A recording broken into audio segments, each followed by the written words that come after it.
Alhamdulillahirabbil wassalatu wassalamu ala sayyidil anbiya'i wal mursalin sayyidina wa maulana Muhammadin wa ala alihi wa sahbihi ajma'in, amma ba'd.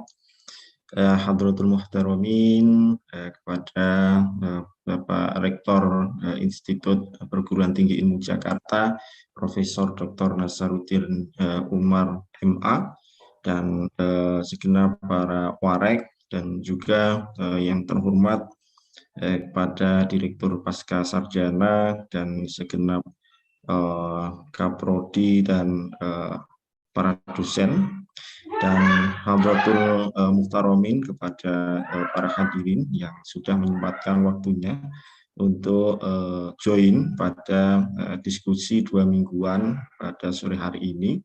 Dan yang saya hormati kepada Al-Mukarram Ustadz Dr. Kiai Haji Khalilur Rahman yang nanti akan menjadi narasumber begitu. Sebetulnya beberapa hari yang lalu setelah saya dikonfirmasi untuk menjadi moderator pada acara diskusi sore hari ini, terus kemudian saya di-share terkait judulnya, ternyata saya lihat ini menarik gitu ya. Terus saya penasaran, Pak Dokter, kira-kira ini yang mau dibahas apa? Boleh nggak saya minta materinya atau ringkasan dari materi yang nanti akan disampaikan gitu ya. Tetapi ini bukan kapasitas saya yang nanti akan memberikan koreksi atau memberikan respon, akan tetapi sebagai pengantar sebenarnya materi ini mengingatkan saya pada zaman di Usuluddin PTIG semester 3 ya. Saya ketemu dengan Pak Dr. Abdul Mu'id Nawawi itu. Beliau sering menceritakan soal bagaimana Al-Quran itu sendiri sebagai kalamullah, Al-Quran itu qadim atau jadid begitu ya, dan perdebatan itu selalu ada di setiap kelas gitu. Akan tetapi setelah ini ya, isu ini sebenarnya tanda kutip klasik ya, tetapi bukan berarti yang klasik itu tertinggal oleh zaman ya, tetapi justru yang klasik itu justru akan menjadi barang yang antik yang harganya bisa mahal gitu ya, tergantung bagaimana klasik itu dikoleksi, dimiliki oleh siapa, lalu dipromosikan di mana, itu juga penting sekali. Akan tetapi Abdullah Said itu dalam salah satu bukunya ya, itu memberikan komentar yang mungkin cukup nanti Pak Dr. Khalilur Rahman untuk mungkin memberikan respon ya, bahwa sebenarnya perdebatan soal Al-Quran qadim dan jadid ya dalam konteks tafsir ya, itu sebenarnya tanda kutip ya tidak ada impact terhadap pembangunan sosial gitu. Nah, Abdullah Said ini juga diikuti oleh Pak Amin Abdullah misalnya, yang di Jogja itu konon beliau mengembangkan studi soal kalam-kalam sosial gitu. Nah, tadi saya sudah membaca secara sekilas begitu ya, tetapi sekali lagi ini bukan kapasitas saya untuk memberikan koreksi ataupun komentar. Hanya saja nanti bisa mendapatkan informasi yang menarik seputar perdebatan dari reposisi kalam Allah sebagai kalam al-zati dan kalam al-munazzal ya. Meskipun Pak Dr. Khalilur Rahman di awal sudah menegaskan bahwa beliau ingin menjadi pentengah antara yang tafrid dan ifrad. Beliau ini juga sudah menegaskan posisinya sebagai Asy'ari dan Maturidi begitu. Akan tetapi sebenarnya banyak sekali ya yang mungkin nanti akan dikembangkan dengan diskusi dan pengembangan lainnya begitu. Tapi tanpa bertutur kata lebih panjang lagi, saya persilakan Pak Dr. Khalilur Rahman untuk memulai presentasinya ya. Barangkali waktunya 30-40 menit, tetapi kalau nanti ada yang ingin diperpanjang lagi begitu, kami persilahkan karena waktunya masih sampai 15.30. Saya kira waktu yang cukup untuk kita berdiskusi ya. Silahkan tafadhol, tafadhol maskuro. Bismillah. Terima kasih Ustaz Khairul Anwar selaku moderator. Baik rekan-rekan sekalian yang dirahmati Allah Subhanahu wa taala. Assalamualaikum warahmatullahi taala wabarakatuh. Alhamdulillahi rabbil alamin.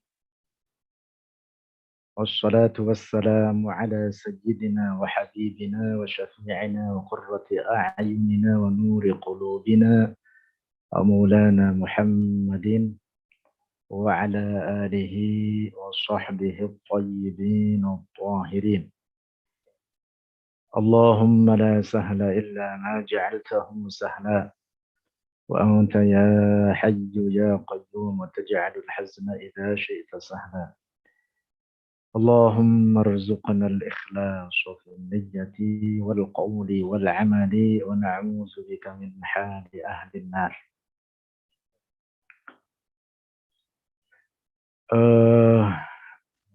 Pertama ingin saya garis bawahi bahwa tema ini dari segi konten mungkin klasik, tapi sesungguhnya ini adalah perdebatan yang terus berlanjut hingga sekarang, dan bahkan hingga sekarang terjadinya firqah-firqah dalam Islam itu salah satunya adalah berangkat dari tema ini. Nah, sehingga tema ini patut kita posisikan sesuai tempatnya secara proporsional dan selayaknya kita memahami faham moderat dalam masalah ini, tentu juga dalam tema-tema lain. Baik, rekan-rekan sekalian yang dirahmati Allah, sebelum saya masuk ke materi kita, saya ingin membuat muqaddimah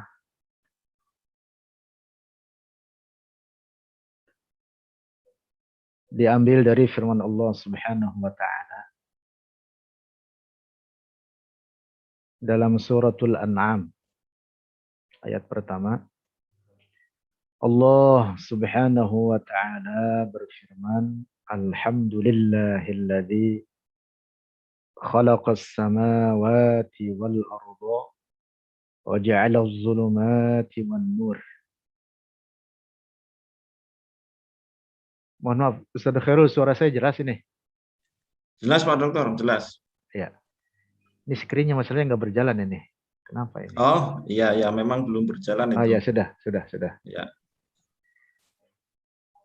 Firman Allah dalam suratul An'am ini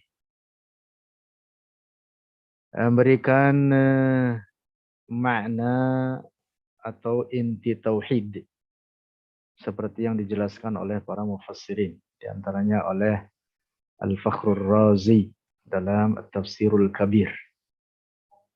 Allah Subhanahu wa taala berfirman, Alhamdulillahilladzi khalaqas samawati wal ardh. Segala puji lillahi bagi Allah, alladzi khalaq, yang telah menciptakan. Khalaqa maknanya al-ibraz minal adami ilal wujud. Mengadakan dari tidak ada menjadi ada. Itu makna nama Allah Al-Khaliq. Kemudian Allah menyebutkan dalam ayat ini as-samawati wal ardh. Langit-langit dan bumi. Dan lalu diikutkan dengan waja'ala az-zulumati wan nur, dan juga yang telah menjadikan. Ja'ala juga sama maknanya jika dinisbatkan bagi Allah bima'na al-ibraz minal adami ilal wujud, dengan makna mengadakan dari tidak ada menjadi ada. Az-zulumati wan nur, akan kegelapan dan cahaya. Di dalam ayat ini Allah Subhanahu wa taala menyebutkan 4 ciptaannya, as-samawat wal ard dan az-zulumat wan nur. Para ulama kita di kalangan mufassirin mengatakan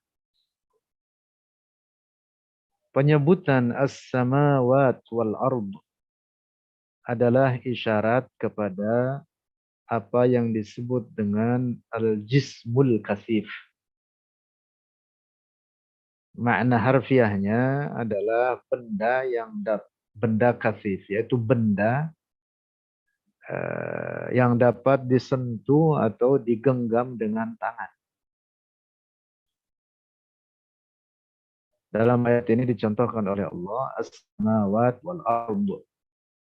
Maka langit itu termasuk daripada jismun kasif, sebagaimana bumi. Bahkan para ulama kita mengatakan dengan dasar nas-nas syara' juga dalam hadis Rasulullah, tentu bahkan dalam Al-Quran firman Allah mengatakan rafa'a samkaha fasawwaha.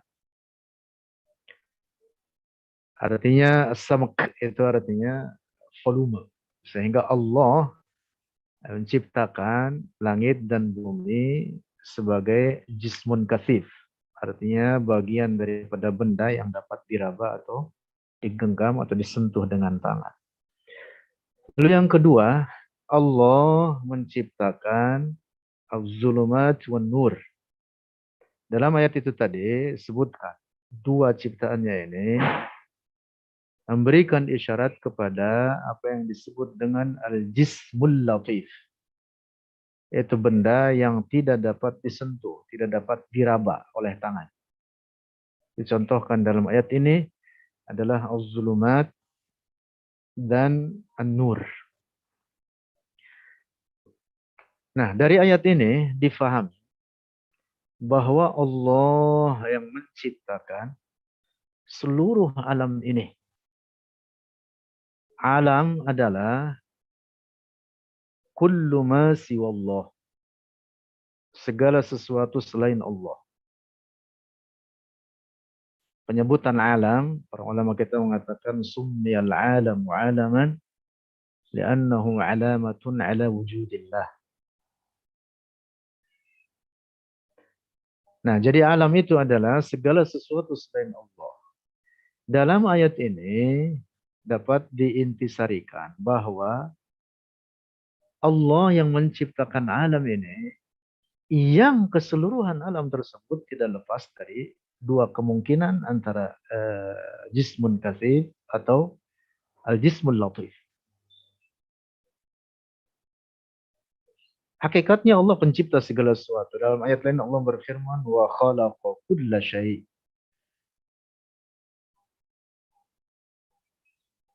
Ayat lain mengatakan inna kulla syai'in khalaqnahu biqadar. Juga ada banyak ayat memberikan makna sharih bahwa Allah pencipta segala sesuatu. Namun ayat ini memberikan atau menyebutkan hanya kepada 4 ciptaannya untuk memberi isyarat bahwa alam ini apapun dia tidak lepas dari 2 kemungkinan tersebut antara al-jismul kasif dan al-jismul latif. Nah, manusia misalkan dalam hal ini adalah jism kasif, binatang, pohon, bebatuan, bumi, langit, dan lain sebagainya. Bagian kedua, al-jismul latif, seperti misalkan malaikat, cahaya, kegelapan, jin, ruh, dan lain sebagainya. Nah, seluruh ciptaan Allah tersebut memiliki bentuk dan ukurannya masing-masing, baik al-jismul kasif maupun al-jismul latif. Allah berfirman, wa kullu syai'in 'indahu bimiqdar. Ayat lain mengatakan inna kulla syai'in khalaqnahu biqadar. Ayat ini juga beberapa ayat lainnya memberikan pemahaman bahwa segala sesuatu diciptakan oleh Allah dengan bentuk, ukuran, batasan masing-masing. Allah Subhanahu wa taala yang menciptakan ciptaan-ciptaannya tersebut, maka Allah tidak sama dengan ciptaannya itu. Artinya Allah bukan sebagai jism kasif, juga bukan sebagai jisim latif. Allah bukan benda. Allah Maha Suci dari segala bentuk dan ukuran. Di dalam Al-Quran Allah berfirman, Laisa kamitslihi syai'. Allah tidak menyerupai segala apapun dari ciptaan. Ini memberikan pemahaman dengan dimunasabahkan atau dengan disinkronkan dengan ayat tadi, berikan makna bahwa Allah bukan sebagai jisim kasif dan Allah bukan sebagai jisim latif. Nah, oleh karena Allah bukan sebagai jisim, bukan sebagai benda, maka sifat-sifat Allah pun juga bukan sebagai sifat-sifat benda. Allah tentu memiliki sifat-sifat. Disebutkan dalam ayat-ayat Al-Quran, hadis-hadis Rasulullah. Ada banyak sifat-sifat Allah, bahkan tidak terhitung jumlahnya. Bahkan tidak terikat oleh hitungan dan jumlah. Nah, sifat-sifat Allah yang ditetapkan dalam Al-Quran tentu wajib kita imani. Nah, semua sifat-sifat tersebut bukan dalam makna sifat-sifat benda. Bukan dalam makna sifat daripada jisim katsir atau jisim latif. Nah, dan apalagi sifat-sifat yang nyata khusus bagi benda, maka itu tidak boleh disandarkan bagi Allah. Misalkan gerak, diam, turun, naik, memiliki tempat, memiliki arah, itu adalah sifat-sifat benda. Allah tidak dikatakan di satu tempat atau di semua tempat. Allah tidak dikatakan di semua arah atau dikatakan di mana-mana. Nah, tetapi akidah yang diajarkan oleh Rasulullah, akidah umat Islam, akidah mayoritas umat Islam dari masa ke masa, dari generasi ke generasi, Allahu mawjudun bila makan wala yajri alaihi zaman. Allah ada tanpa tempat. Allah ada tanpa arah. Allah tidak terikat oleh ruang dan waktu. Allah yang menciptakan tempat dan arah. Allah yang menciptakan waktu dan zaman atau masa. Maka Allah tidak membutuhkan dan tidak terikat oleh ciptaan-ciptaannya tersebut. Sehingga tidak boleh dikatakan bertempat di langit atau bersemayam di atas arsy. Allah yang menciptakan langit dan arsy, maka Allah tidak bertempat pada ciptaannya, tidak membutuhkan kepada ciptaannya. Mohon maaf Ustaz Khairul, kalau terlalu panjangan nanti dipotong saja ya. Baik, ya, Ya. dilanjut Ustaz. Karena bisa jadi ini panjang ini. Ya, silakan Ustaz. Bahkan bisa sangat panjang. Nah, berangkat dari muqaddimah ini, maka keyakinan yang wajib kita yakini adanya. Ini saya berbicara begini ini namanya mendoktrin. Mendoktrin. Tidak mengapa, mungkin dosen lain tidak seperti saya aja yang berbicara begini. Saya mengajak kepada teman-teman untuk pegang teguh akidah moderat ini. Ini akidah Rasulullah.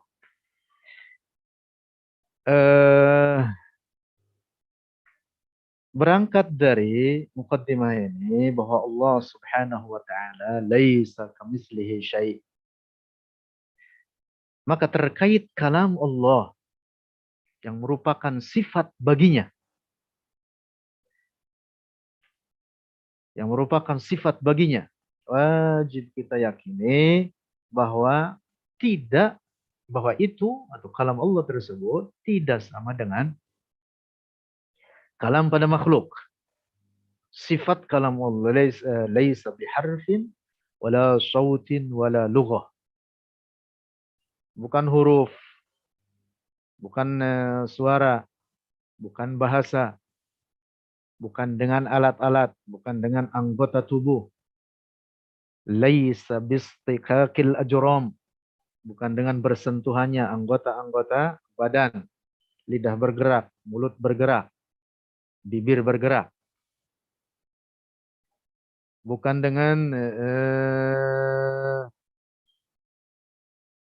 gelombang udara, tamawuj hawa. Tentu sifat Allah pada sifat kalam yang dimaksud bukan seperti kalam pada manusia atau makhluk-makhluk lainnya.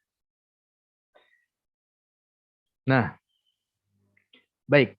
Itu yang pertama sebagai mukaddimah ingin saya tegaskan supaya ini pokok akidahnya supaya kita fahami berangkat dari faham ini bahwa Allah Subhanahu wa taala laisa kamitslihi syai', bahwa Allah Subhanahu wa taala yang merupakan pencipta alam ini maka tidak menyerupai alam ini karena itu sifat yang tetap adanya bagi Allah qaimatun bidzatihi adalah sifat yang disebut dengan sifat al-mukhalafatu lil hawadits.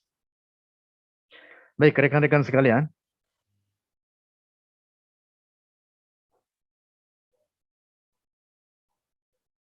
kita masuk ke makalah seperti yang dilihat di hadapan rekan-rekan sekalian.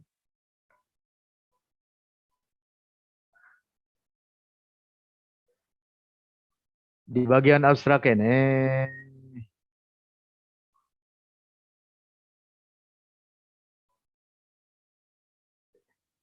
ringkasan yang ingin saya tekankan di dalamnya bahwa penyebutan kalam Allah Al-Quran yang dalam hal ini disebut kalam Allah juga sebenarnya kitab-kitab lainnya, kitab-kitab samawi tentu yang asli, original daripada kitab Taurat, Injil, Az-Zabur, semua itu disebut dengan kalam Allah. Nah, penyebutan istilah kalam Allah itu memiliki dua makna. Yang pertama adalah al-kalamuz dzati. Dan yang kedua adalah al-lafzul munazzal. Nah, ini ingat-ingat ini pada bagian ini supaya diulang-ulang sebab nanti pondasinya ada di sini.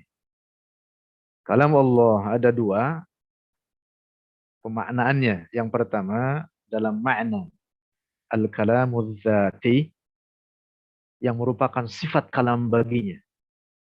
Yang kedua adalah al-lafzul munazzal, lafaz yang diturunkan. Nah, al-kalamuz dzati yang merupakan sifat kalam bagi Allah tentu seperti yang saya sampaikan di muqaddimah tadi tidak menyerupai ciptaannya. Laisa biharfin wala sautin wala lughah. Adapun kalam Allah bima'na lafzil munazzal yang ditulis dengan huruf-huruf, ditulis dengan tinta, tulis di atas kertas dengan bahasa Arab, dibaca dengan suara saut. Nah, ini disebut dengan al-lafzul munazzal. Nah, jika yang dimaksud kalam Allah al-lafzul munazzal, maka ia itu adalah makhluk. Nah, kalam Allah dalam makna al-lafzul munazzal ini adalah ungkapan dari al-kalamuz dzati. Nah, ini kata kuncinya di sini. Ungkapan menunjukkan kepada al-kalamuz dzati. Allah, contohnya Allah memerintah kita sholat. Maka perintah tersebut kemudian diungkapkan menjadi aqimus shalah. Bukan berarti Allah berkata-kata dengan aqimus shalah. Tidak. Tetapi ini adalah ibaratun anil kalamiz dzati. Ungkapan dari kalam zat Allah. Nah, al-lafzul munazzal ini adalah tertulis demikian adanya, seperti yang kita baca di hadapan kita sebagai kitab suci Al-Quran, tertulis demikian adanya di Al-Lauhul Mahfuz. Kemudian diturunkanlah semuanya ke langit dunia sekaligus, yaitu di malam Lailatul Qadar. Nah, biasanya kita nyebutnya gitu, malam Lailatul Qadar. Kalaupun itu pemborosan, nggak apa-apa. Sudah disebut malam, disebut pula Lailatul Qadar. Ini yang dimaksud dengan firman Allah, Inna anzalnahu fi Lailatul Qadar. Turunkan sekaligus ke langit dunia ke satu tempat yang disebut dengan Baitul Izzah. Lalu dari Baitul Izzah inilah kemudian turun-turun kepada Rasulullah dalam jangka 23 tahun. Nah, jadi al-lafzul munazzal yang berbentuk huruf-huruf, lafaz, suara, itu adalah ungkapan dari al-kalamul dzati. Ungkapan dari sifat kalam Allah. Nah, ini harus dibedakan antara al-kalamul dzati dan al-lafzul munazzal. Karena nanti implikasi hukumnya berbeda. Terkait apakah makhluk atau bukan makhluk.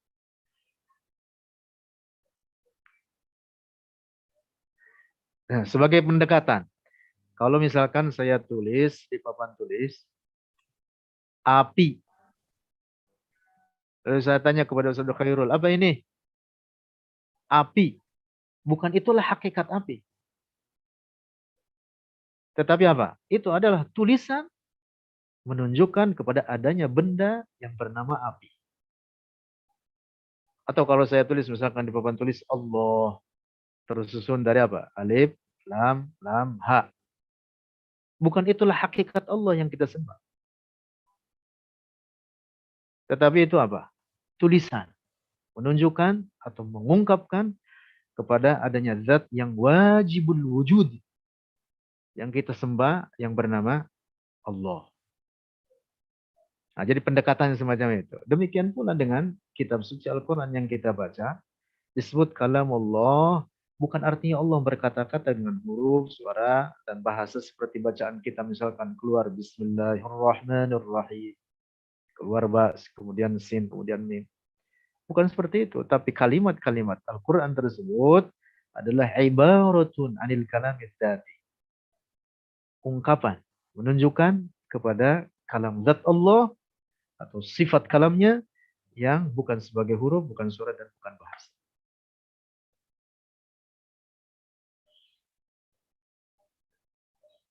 Saya kira gambaran umumnya sudah kita dapat. Kita lihat berikutnya.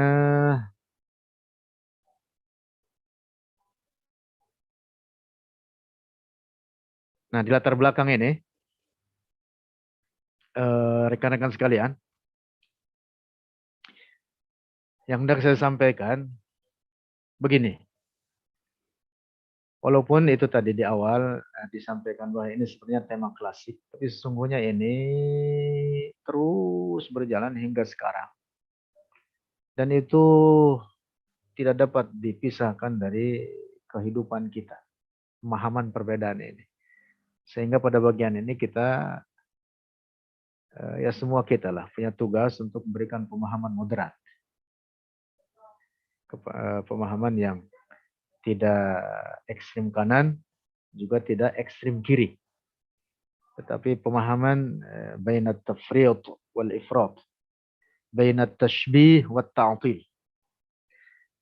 Nah, ketika saya menyampaikan ini, maka sungguhnya setidaknya ada dua kelompok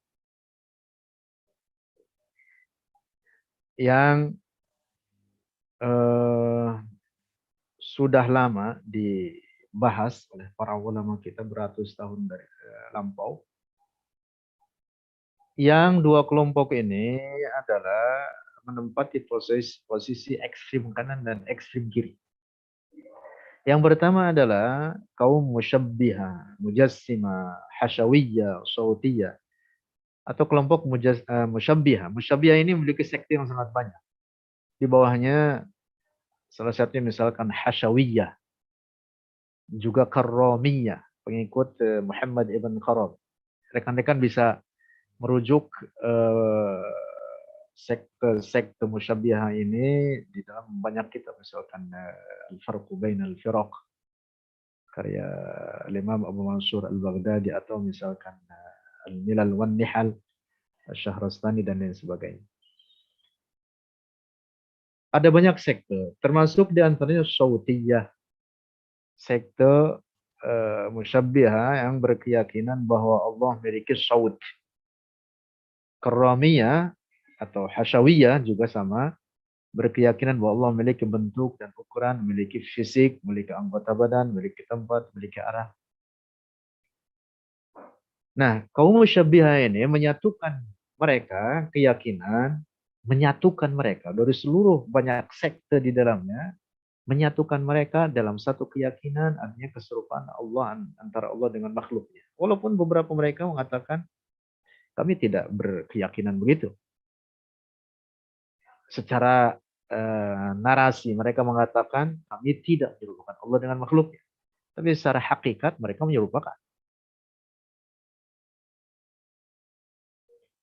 Nah, terkait dengan kalam Allah pun mereka berkeyakinan demikian. Bahwa kata mereka Allah pada sifat kalamnya memiliki huruf, suara, dan bahasa.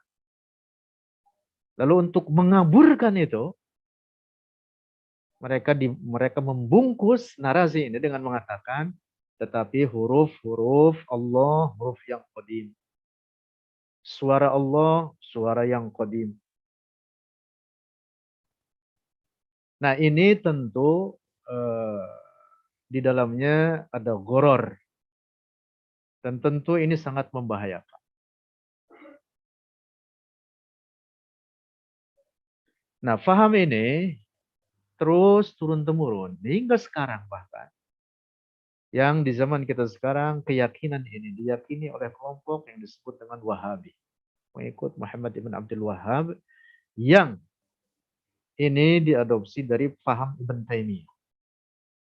Mereka meyakini bahwa kalam Allah berupa huruf, suara, dan bahasa. Sehingga kitab suci Al-Quran yang kita baca persis itulah kalam Allah. Dalam makna sifat kalamnya menurut mereka. Sehingga kata mereka Allah mengeluarkan huruf-huruf. Ba, sin, mim, alif. Nah karena itulah mereka mengatakan seperti yang dikatakan oleh Ibn Taimiyah. Juga para pemuka musyabbiha sebelum Ibn Taimiyah. Az-Zaghuni, Ibn Hamid, di masa lampau itu yang kemudian dibantah oleh Al-Imam Al-Hafidh Abdurrahman Ibnul Jauzi. Ini ingat-ingat ini harus dibedakan antara Al-Hafidh Abdurrahman Ibnul Jauzi dengan Ibnul Qayyim Al-Jauziyah. Oleh Ibnul Qayyim Al-Jauziyah ini muridnya Ibn Taimiyah, persis pemahaman yang sama dengan Ibn Taimiyah. Tapi kalau Al-Hafidh Abdurrahman Ibnul Jauzi, jauh sebelum Ibn Taimiyah, hidupnya di abad 5 Hijriah. Nah, mereka orang-orang yang dalam ekstrim kanan ini mengatakan bahwa Allah memiliki sifat kalamnya berupa huruf, suara, dan bahasa. Karena itu mereka mengatakan bahwa huruf al-mu'jamah, huruf mu'jam, kata mereka adalah qadim. Nah tentu ini tidak proporsional. Dalam tinjauan akidah ini jelas tidak moderat, tapi sangat ekstrim. Karena dengan begitu menyerupakan Allah dengan ciptaannya. Ketika mereka mengatakan Allah melakukan huruf, suara, dan bahasa, kalau begitu apa bedanya dengan manusia? Di satu sisi. Kemudian di sisi lainnya, yang berseberangan dengan paham tasbih ini, paham mujassimah ini, adalah Mu'tazilah. Yang juga dikenal dengan kelompok Mu'attilah. Karena keyakinan Mu'tazilah yang kemudian dikenal atau disebut pula dengan Mu'attilah berangkat dari keyakinan bahwa Allah tidak memiliki sifat-sifat. Tidak memiliki sifat kalam atau sifat-sifat lainnya. Sifat sama', sifat basar, sifat hayat. Tidak disebut sifat bagi Allah, kata mereka. Saya kira rekan-rekan sering mendengar alasan mereka adalah ta'addudul qudama. Alasan mereka, karena jika menetapkan sifat-sifat bagi Allah, maka sifat-sifat itu semua qadim, sehingga terjadilah berbilangnya yang qadim kepada selain zat Allah. Nah ini berangkatnya dari pemahaman mereka tidak membedakan antara zat dan sifat. Ini juga bahasan sangat panjang, tapi saya kira Tidak pada tempatnya kalau kita harus bahas, ini cukup luas itu. Tapi kesimpulannya, apa yang disebut oleh Mu'tazilah terkait doktrin tauhid. Kan mereka memiliki rukun ajaran yang 5, salah satu at-tauhid, kemudian al-manzilatu baital manzilatain, misalkan, dan seterusnya. Salah satunya yang dimaksud tauhid oleh Mu'tazilah itu berbeda dengan tauhid moderat yang diyakini oleh Ahlus Sunnah wal Jamaah. Tauhid Mu'tazilah itu berangkat dari menafikan sifat-sifat Allah. Jadi sebenarnya bagi Ahlus Sunnah, tauhid versi Mu'tazilah itu sebenarnya bukan tanzih, bukan pensucian terhadap Allah, tapi apa? Ta'til, penafian terhadap sifat-sifat Allah. Nah, lalu pertengahan antara kedua ekstrim kanan dan kiri ini terkait kalam Allah yang kita bahas ini adalah faham moderat, faham al-firqatun najiyah, firqah al-munsifah, moderat. La tashbih wa la ta'til, la tafrid wa la ifrat. Menetapkan bahwa Allah memiliki sifat kalam yang sifat kalam Allah tersebut laisa biharfin wa la sautin wa la lughah. Adapun Al-Qur'an yang kita baca sebagai kitab tersusun daripada huruf-huruf, suara dan bahasa tersebut kalam Allah adalah dalam makna al-lafzul munazzal yang merupakan ibaratun 'anil kalamil dzati. Seperti yang kita bahas di awal tadi. Nah, sehingga latar belakang inilah yang saya angkat supaya setidaknya saya memberikan kontribusi bagi para pembaca, bagi para mustami', supaya tetap berada di posisi moderat ini.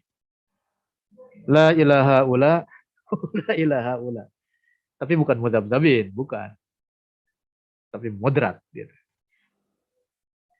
Dan itulah al-firqatul munsifah, al-firqatul mu'tadilah, firqat ahli sunnati wal jamaah yang diwakili oleh Asy'ariyah Maturidiyah yang telah dibukukan, formulasikan dengan al-hujaj wal barahin al-aqliyah wal naqliyah dari Al-Quran, dari hadis Rasulullah oleh Al-Imam Abu Hasan Al-Asy'ari dan Al-Imam Abu Mansur Al-Maturidi. Karena itulah para ulama misalkan Al-Imam Al-Hafidh Muhammad Murtadha Az-Zabidi dalam syarah Ihya Ulumuddin yang sangat populer gitu, sangat besar itu, puluhan jilid, berjudul Ithaf As-Sadatil Muttaqin di syarah Ihya Ulumuddin. Beliau mengatakan di jilid 2 halaman 6 mengatakan idza utliqa ahlus sunnati wal jamaah fal muradu bihim al asy'ariyatu wal maturidiyah. Apabila disebut nama ahlus sunnati wal jamaah, maka yang dimaksud dengan kelompok ini tidak lain adalah al asy'ariyah wal maturidiyah. Nah, kalau di sini ada yang merasa tersinggung, tapi tidak, insya Allah. Kita semua di atas akidah ini. Baik, Pak Khairul, kita lanjut. Ini baru muqaddimah. Rekan-rekan silahkan nanti membaca lebih detail dan nanti saya akan kirimkan buku PDF saya. Sebenarnya ini saya ringkas dari buku saya. Karena sangat mendesak, saya tidak membuat tema baru.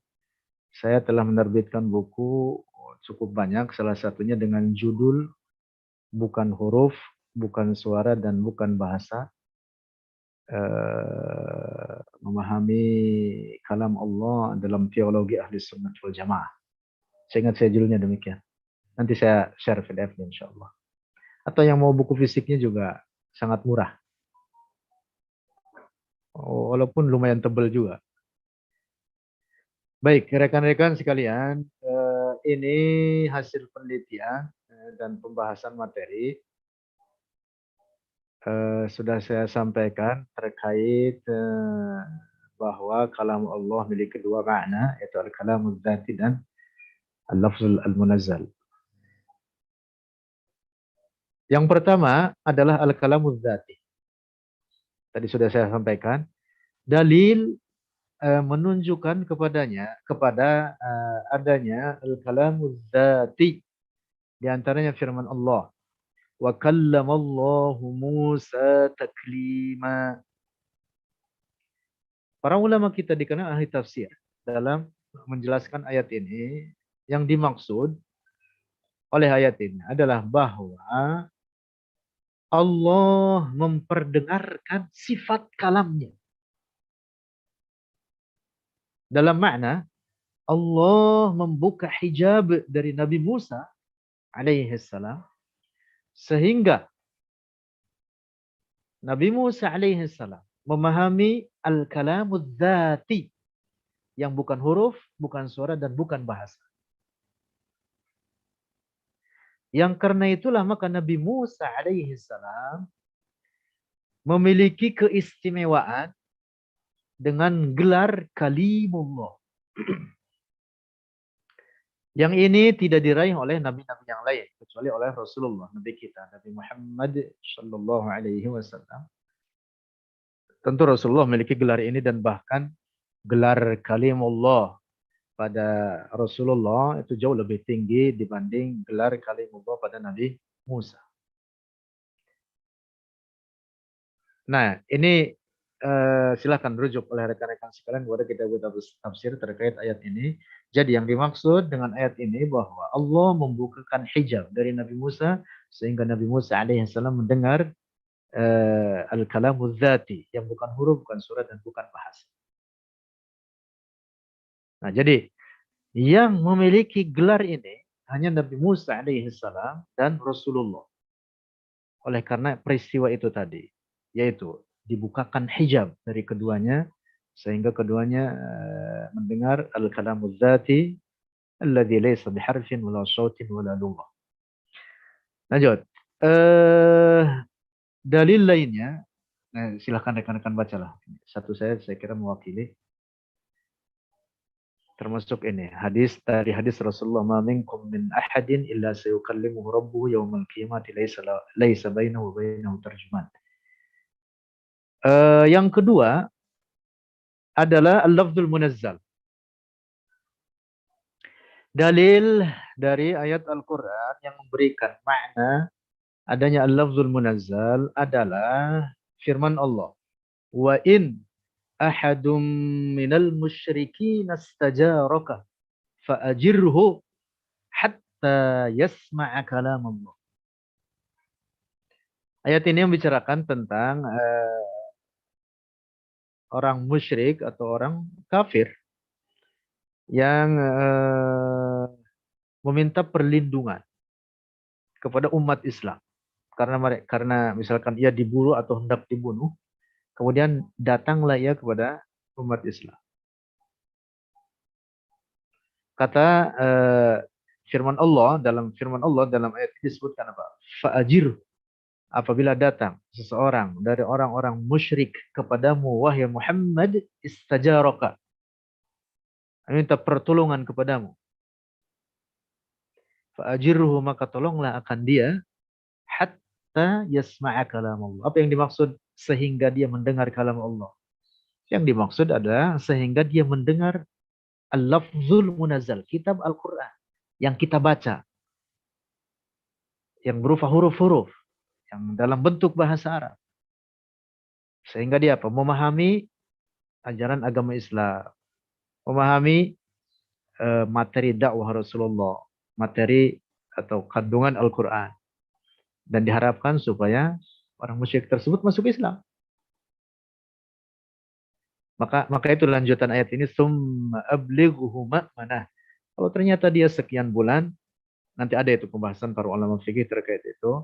Kalau ternyata dia tidak masuk Islam, ablighuhu ma'manah. Kembalikan ila nahiyatah, ke kampungnya. Pulangin. Kalau bahasa kita, kembalikan. Nah, ayat ini memberikan pemahaman tegas tentang adanya al-lafzul munazzal.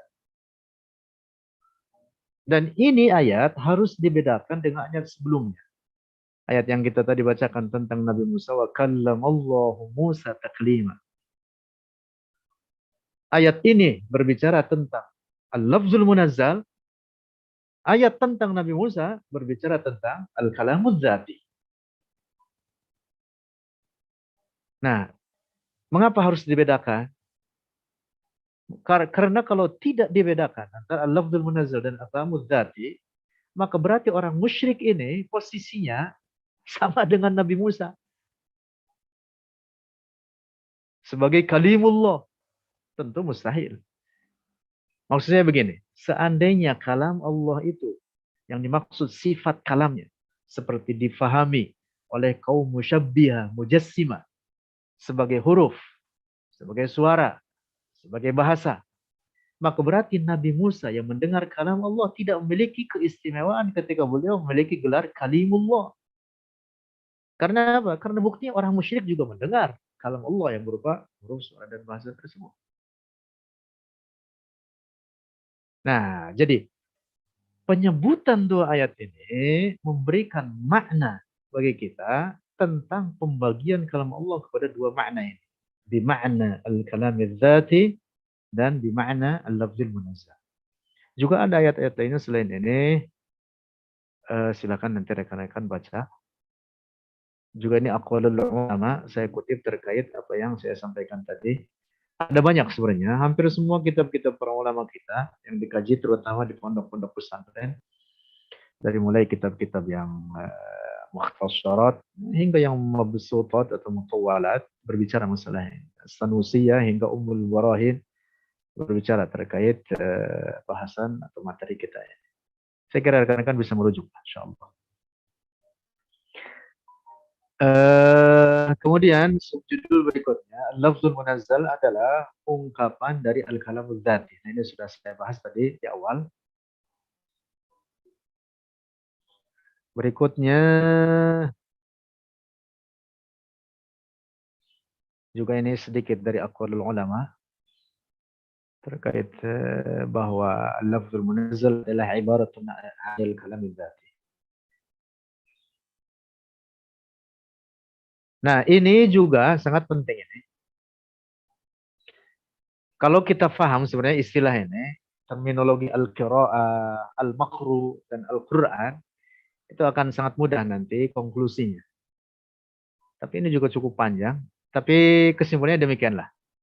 Al-qira'ah itu adalah menyangkut pekerjaan. Qira'ah itu artinya membaca. Al-maqru, al-maqru artinya yang dibaca. Al-Quran adalah itu tadi dalam dua makna, dalam makna lafzul munazzal dan dalam makna kalamuz dzati.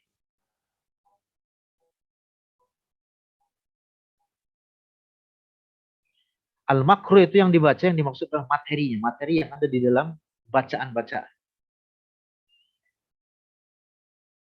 Kandungannya. Nah, makanya Syekh Nawawi Al-Bantani dalam kitab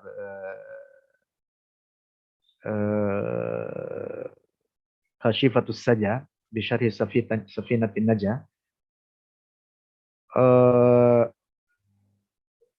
dan dalam kitab juga disinggung dalam kitab karya beliau Qatrul Ghais, bahkan Qatrul Ghais yang tipis itu. Beliau mengatakan apabila ada orang berkata kalam Allah apakah makhluk atau tidak makhluk, maka kata beliau tanyakan kepadanya terkait apa yang dimaksud dengan kalam Allah. Kalau yang dimaksud kalam Allah adalah al-lafzul munazzal berupa huruf bahasa Arab, maka dia makhluk. Tapi kalau yang dimaksud adalah al-kalamuz dzati, sifat kalamnya, maka dia bukan makhluk. Lalu kalau orang tersebut berkata, yang saya maksud adalah kandungannya. Kandungan dari si penanya ini misalkan bertanya, yang saya maksud adalah kandungan di dalamnya, makhluk atau tidak makhluk. Nah, ini namanya al-makru. Al-makru namanya ini, kandungannya. Kata Syekh Nawawi Al-Bantani apa? Tanyakan kepadanya. Kalau objek yang dibahas oleh Al-Quran, al-makruhnya di sini adalah Allah dan sifat-sifatnya, maka jelas dia qadim. Tapi kalau objek yang dibahasnya adalah baharu, maka jelas maka dia baharu. Penyebutan kata al-insan, penyebutan kata al-ard, penyebutan kata as-samawat, maka dia baharu. Tapi kalau disebutkan dari kandungan al-maqru ini adalah Allah, sifat-sifatnya, maka dia qadim tanpa permulaan. Nah, ini yang dimaksud dengan al-maqru. Kemudian yang ketiga adalah Al-Quran.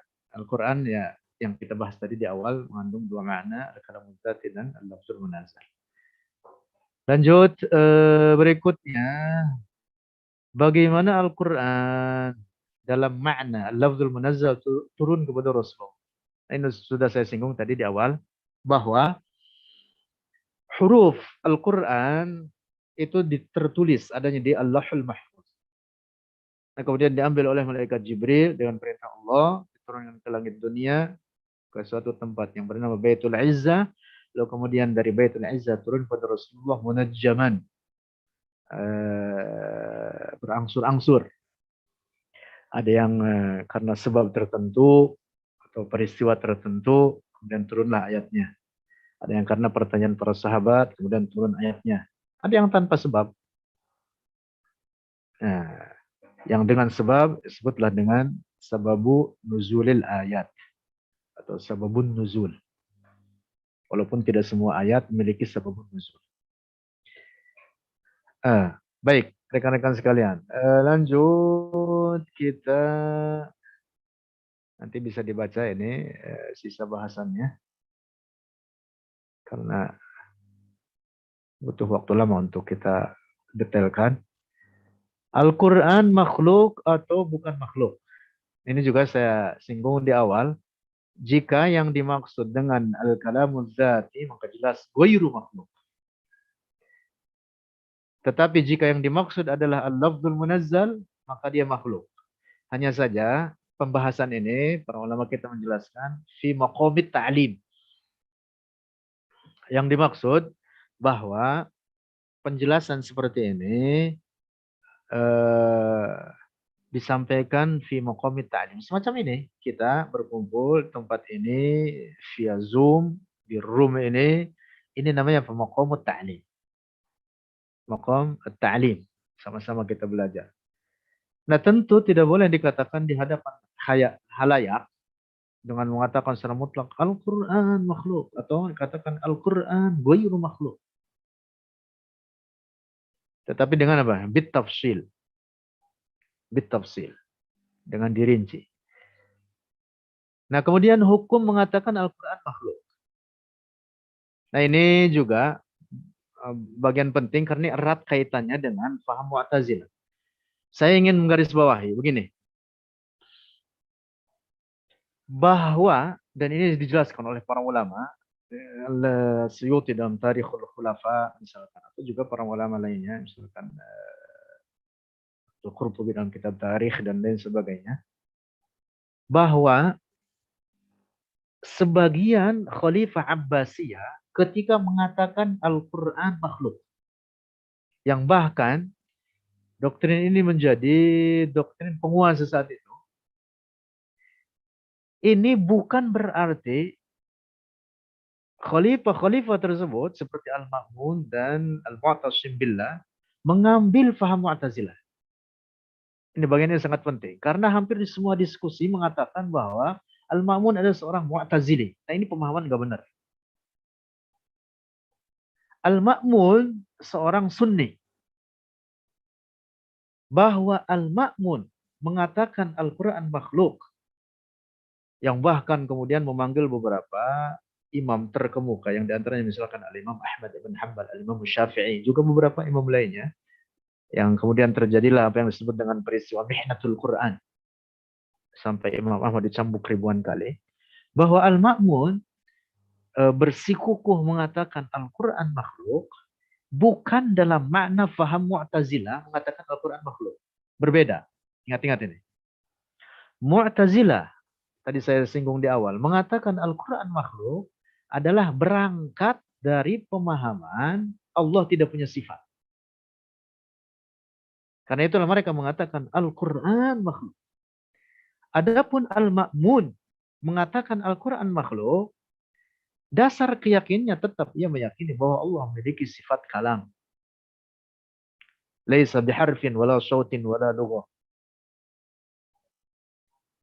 Hanya saja dia mengatakan Al-Quran makhluk, yang dimaksud oleh Al-Ma'mun, juga Al-Mu'tasim, yang dimaksud adalah Al-Lafzul Munazzal. Hanya saja kesalahannya adalah ia memaksa mengatakan Al-Quran makhluk tanpa tafsil. Nah, berangkatnya dari sini kesalahannya. Saya kira mudah-mudahan dapat dipahami ini. Terus saya ulang lagi supaya ini rekan-rekan bisa menyampaikan, karena sementara ini hampir dalam kebanyakan diskusi difahami Al-Ma'mun sebagai seorang berfaham Mu'tazilah. Rekan-rekan harus paham sangat lebih detail, lebih mendalam bahwa Mu'tazilah itu banyak sekali fikrohnya atau mafahimnya atau pemahaman mereka yang beberapa di antaranya menurut para ulama Ahlus Sunnah wal Jamaah telah mencapai batas kekufuran. Walaupun tentu tidak semua Mu'tazilah jatuh dalam kekufuran, tapi ada beberapa fikroh yang apabila diyakini oleh siapapun, termasuk oleh beberapa kelompok Mu'tazilah, tidak semua sekte Mu'tazilah dalam hal ini, seperti mengatakan dengan nafyus sifat, menafikan sifat-sifat bagi Allah. Termasuk yang fatal juga mengatakan bahwa manusia menciptakan perbuatannya sendiri, bukan ciptaan Allah. Nah, ini jelas isyraq namanya di dalamnya. Penyekutuan terhadap Allah. Menetapkan adanya pencipta kepada selain Allah. Nah, khusus terkait Al-Quran, bahwa Al-Ma'mun, bahwa Mu'tazilah mengatakan Al-Quran makhluk, itu pun berangkatnya dari faham mereka, fondasi keyakinan mereka, bahwa Allah tidak memiliki sifat kalam. Nah, karena itulah kemudian mereka mengatakan Al-Quran makhluk. Adapun Al-Ma'mun mengatakan Al-Quran makhluk, bukan berarti sama dengan faham Mu'tazilah. Dia meyakini tetap bahwa Allah memiliki sifat kalam. Hanya saja kesalahannya, dia memaksa orang-orang untuk mengatakan Al-Quran makhluk. Dan Al-Ma'mun sendiri ketika memaksakan itu, yang dimaksud olehnya adalah Al-Lafzul Munazzal. Hanya saja itu tadi kesalahannya, beliau memerintahkannya untuk mengungkapkannya secara mutlak, Al-Quran makhluk. Seandainya ditafsir, no problem, para ulama akan mengatakan itu. Seandainya ditafsir, misalkan dengan dikatakan Al-Quran bima'na al-lafzil munazzal alladhi huwa bil huruf was-shawt wal lughah fa huwa makhluk. Benar itu. Tentu Imam Ahmad pun akan bersedia mengatakan itu. Tetapi Imam Ahmad tidak mau mengatakan karena redaksinya adalah mengatakan Al-Quran makhluk, dan itu diperintah diungkapkan di hadapan orang banyak. Imam Ahmad tidak mau karena khawatir orang berpemahaman bahwa sifat kalam Allah sebagai makhluk. Dan itu nanti akan fatal akibat kalau mengatakan sifat kalam Allah sebagai makhluk. Atau kalam zat Allah sebagai makhluk. Makanya Imam Ahmad lebih memilih untuk didera, untuk dicambuk hingga ribuan kali.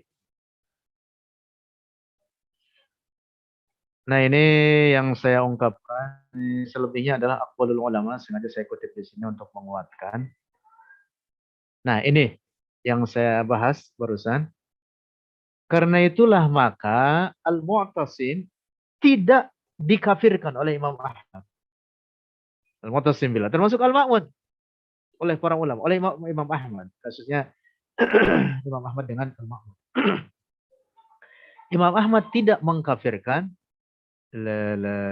Al-Ma'mun. Tetapi terhadap paham Mu'tazilah yang menafikan sifat Allah, itu para ulama mengatakan kafir.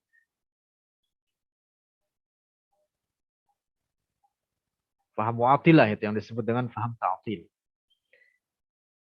Nah, itu kesimpulannya di subjudul ini. Kemudian nanti selebihnya bisa rekan-rekan baca. Nah, ini bukti bahwa para imam mujtahid sekelas al-Imam Syafi'i mengkafirkan terhadap orang yang menafikan sifat dari Allah termasuk sifat kalam. Salah satunya adalah orang bernama Hafiz Al-Fard, dan ini salah seorang pemuka Mu'tazilah. Dia mengatakan Al-Quran makhluk berangkat dari pemahaman bahwa Allah tidak memiliki sifat kalam. Berdebat panjang dengan Al-Imam Syafi'i, hingga kemudian Al-Imam Syafi'i mengatakan laqad kafarta billahil azim. Oh, ini banyak di populer perkataan Al-Imam Syafi'i ini terkait perdebatannya dengan Hafiz Al-Fard. Yang bahkan penyebutan Al-Fard ini juga penyebabnya dari peristiwa ini. Al-Fard ay al-munfarid, yani orang yang ekstrim, orang yang tatarruf. Al-Fard orang yang menyendiri. Ya, miriplah dengan al-Mu'tazilah, kan akan akar katanya dari kata i'tazala, artinya menyendiri. Jadi gelar Al-Fard ini disematkan oleh Hafiz karena peristiwa perdebatannya dengan Imam Syafi'i. Nah, jadi tegas Imam Syafi'i mengatakan laqad kafarta billahil azim, karena apa? Dia menafikan sifat Allah juga di samping meyakini beberapa keyakinan fatal lainnya dalam faham Mu'tazilah, walaupun ini tidak diyakini oleh semua sekte Mu'tazilah. Seperti itu tadi, mengatakan bahwa manusia menciptakan perbuatannya sendiri. Rekan-rekan sekalian,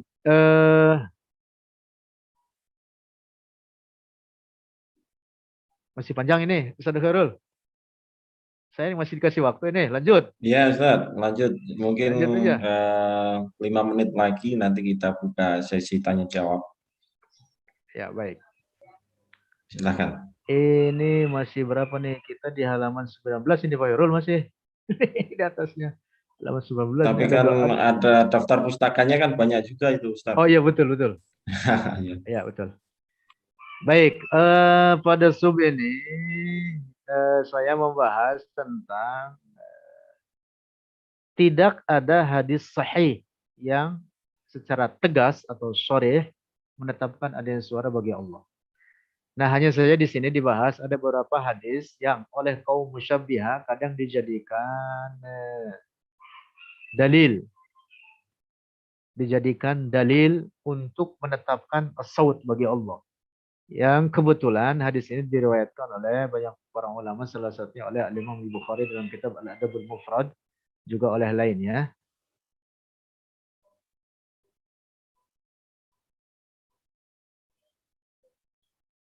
Nanti rekan-rekan bisa baca.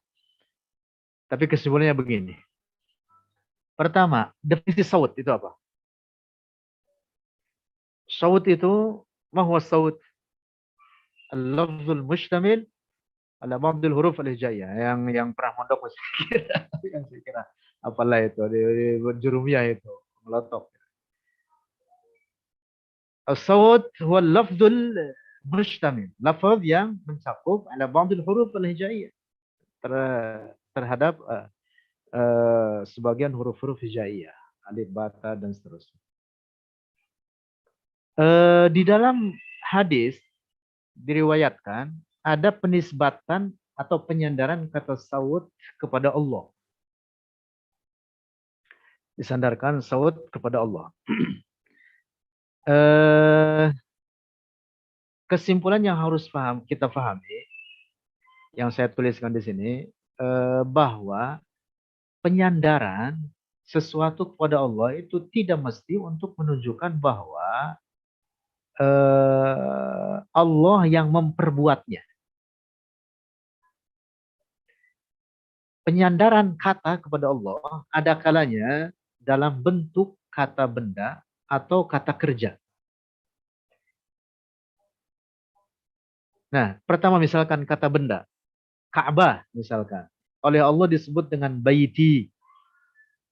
Wa tahhir baitiya lit-taifin wal 'akifin war ruk'a'is sujud. Disebut baiti, rumahku. Makna harfiahnya begitu, rumah. Ka'bah disebut baitullah. Nah, dalam Quran pun Allah menyebutnya baiti. Nah, tentu bukan berarti bahwa Allah di dalam Ka'bah. Bukan berarti Allah di dalam Ka'bah. Tidak. Tetapi Ka'bah adalah bait yang dimaksud dengan istilah ungkapan baiti Ai baitun musyarrafun indallah. Artinya rumah yang dimuliakan oleh Allah. Sehingga idhafah di sini disebutnya menurut ahli bahasa sebagai idhafatut tasyrif. Jadi penyandaran untuk memuliakan. Naqah, unta betina disandarkan bagi Allah. Naqatallahi wa suqiyaha. Tentang mukjizatnya Nabi Saleh. Unta Allah, bukan berarti Allah nunggang unta. Tapi penyandaran naqah kepada Allah untuk berikan tasyrif, pemuliaan. Mengapa? Karena itu naqah bukan sembarang naqah. Karena itulah naqah sebagai mukjizat Nabi Saleh yang keluar dari batu yang tidak ada rongganya, tidak ada lubang. Bukan seperti umumnya naqah. Nah, ini yang disebut dengan idhafatut tasyrif. Yang kedua, idhafatut tasyrif kadang dipergunakan dalam kata kerja disandarkan pada Allah. Contoh, misalkan di kata kerja, ya tentu ini juga ada pembagiannya nanti. Ada yang itu adalah sebagai fi'il Allah. Ada yang kata kerja, yang kata kerjanya ini adalah berlaku bagi benda, bagi manusia. Misalkan kata yanzilu. Tapi begitu disandarkan kepada Allah. Seperti sebuah hadis sahih riwayat Imam Muslim mengatakan yanzilu rabbuna ila sama'id dunya hina yabqa sulusul lailil akhir. Nah, penisbatan kata kerja semacam ini bagi Allah itu bukan berarti bahwa Allah yang turun dari langit, dari arus ke langit, kemudian naik lagi di setiap sepertiga akhir malam. Ya kalau begitu itu ya berarti pekerjaan Allah hanya turun naik. Turun naik, turun naik, turun naik. Mustahil. Mengapa? Karena sepertiga akhir malam itu setiap bagian dari muka bumi ini berbeda-beda. Ada yang sekarang sedang menjelang sepertiga akhir malam. Ada yang tempat lain sedang sepertiga akhir malam. Ada yang masih sore, ada yang masih siang. Jadi 24 jam ini terus ada sepertiga akhir malam itu. Di bagian wilayah bumi ini. Ya kalau begitu berarti Allah kerjanya turun naik. Mustahil tentu gitu. Nah tetapi penyandaran kata kerja kepada Allah yanzilu rabbuna yang dimaksud. Seperti dijelaskan oleh para ahli hadis seperti Al-Imam Al-Iraqi, Al-Imam Al-Baihaqi, Al-Hafidh Al-Baihaqi, Al-Hafidh Al-Iraqi, cukup para hufad lainnya. Mengatakan yanzilu rabbuna ay yanzilul malaku bi amri rabbina. Jadi yang turun adalah malaikat pembawa rahmat dengan perintah Allah. Ini dalam ilmu bahasa disebut dengan majaz, isti'arah. Jadi kalau kita katakan misalkan bana al-maliku al-qasra, raja membangun istana. Yang bangun siapa? Tentu bukan raja, nggak ada raja ngaduk semen, ngaduk pasir, bawa-bawa batu, nggak ada. Yang bangun siapa? Tukang. Tapi disandarkan kepada raja, oleh karena dia yang memerintahkan. Nah, sehingga redaksinya, narasinya dengan dikatakan banal maliku al-qasr. Nah, demikian pula dengan semacam hadis tadi yang disebut dengan hadisun nuzul. Nah, terkait dengan kembali lagi kepada tema kita, hadisus sawt. Disandarkan kepada Allah, ada penyebutan sawt yang dimaksud adalah hadisus sawt di atas ini. Yang dimaksud adalah seperti ditafsirkan oleh Imam Al-Hafidh Ibn Hajar Al-Asqalani dalam Fathul Bari, Syarah Sahih Al-Bukhari. Bahwa yang dimaksud adalah malaikat yang menyeru dengan perintah Allah. Nah, hadis sawt ini berbicara tentang peristiwa kiamat nanti. Di hari kiamat diserukan kepada ashabul mauqif, jadi kepada seluruh makhluk yang ada di mauqif oleh malaikat. Tetapi kemudian sawt malaikat ini disandarkan kepada Allah. Nah, ini kesimpulan dari tema ini. Jadi yang dimaksud adalah sawt al-malaikah. Ini juga sama ini takwil daripada hadis riwayat Al-Imam Al-Bukhari.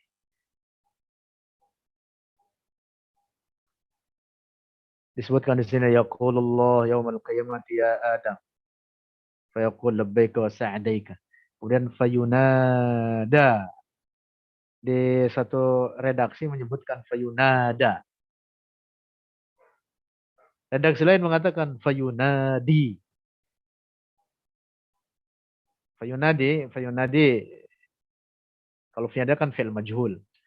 Nah, tetapi dua redaksi ini perbedaan di dalamnya memberikan pemahaman bahwa al-munadi yang menyeru dalam hal ini adalah malaikat. Demikian penjelasan Imam Al-Hafidz Ibnu Hajar. Yang jelas bahwa saut tidak boleh dinisbatkan kepada Allah. Karena saut itu kan definisinya itu tadi al-huruf al-mustamil ala ba'd al-huruf al-hijaiyah, al-lafz al-mustamil ala ba'd al-huruf al-hijaiyah. Ini rincian bahasan lanjutannya, bisa rekan-rekan baca. Nah, ini juga penyebutan kata kun fayakun, ini juga harus kita luruskan. Walaupun sebenarnya sudah sangat jelas ditegaskan oleh para ulama kita dalam kitab-kitab tafsir. Penyebutan kata kun fayakun yang disebutkan bagi Allah bukan berarti Allah mengatakan kalimat kaf dan nun. Kun. Tidak. Jadilah. Tidak. Tetapi kata kun ini adalah ungkapan, ibarah untuk menunjukkan bahwa ala sur'ati nafadhi masyiatillah, atas cepatnya terlaksananya apa yang dikehendaki oleh Allah, tidak ada siapapun yang menghalangi. Biduni ta'akhur, dengan tanpa ada tempo. Jadi apapun yang dikehendaki oleh Allah sangat mudah baginya. Tidak ada siapapun yang dapat mencegahnya. Nah, diungkapkanlah dengan kata-kata kun. Bukan berarti Allah mengatakan kaf dan nun. Ya kalau Allah mengatakan kaf dan nun ya, makhluk Allah itu sangat banyak. Berarti Allah kerjanya cuma kun aja. Tentu mustahil bagi Allah seperti itu. Nah, ini saya bahas kesimpulannya demikian dari subjudul ini. Dan penutupnya saya kira mudah-mudahan rekan-rekan bisa menyimpulkan sendirilah. Tidak saya bahas lagi penutupnya. Daftar pusaka bisa dibaca. Wallahu a'lam bishawab. Terima kasih, mudah-mudahan berikan manfaat. Silakan Saudara Khairul. Ya, terima kasih Ustadz Dr. Khalilur Rahman. Tadi sudah memaparkan cukup panjang sekali. Memang kalau ini dibahas sampai 1 semester ya mungkin juga belum tuntas karena sangat panjang sekali. Dan tadi disampaikan di awal memang beliau ini yang menyampaikan doktrin sebenarnya ya, doktrin wasatiyah ya, dalam memahami Al-Quran itu zatnya seperti apa begitu.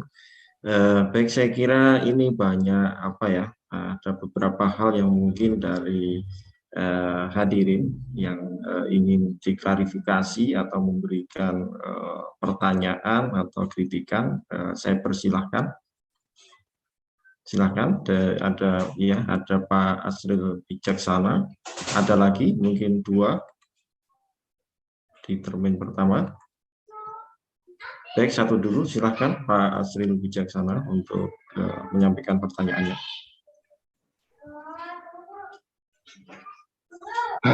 Baik, Assalamualaikum warahmatullahi wabarakatuh. Assalamualaikum. Alhamdulillah nih saya ketemu dengan Pak Khalilur Rahman nih. Karena buku Bapak saya jadikan bahan tesis saya nanti Pak. Itu tentang tadi itu buku doang, bukan huruf, bukan suara, bukan bahasa. Teologi Ahlussunnah wal Jamaah. Dan juga buku tentang mengungkap perancuan pembagian tauhid uluhiyah. Benar Pak? Ya betul. Jadi saya terus terang udah nunggu wah ini pembuat pengarang buku yang saya baca ya tentunya saya seperti wajib harus yang mendengar ceramah Bapak. Kebetulan juga saya juga sepaham dengan Bapak dalam hal ini yang moderat tadi Pak.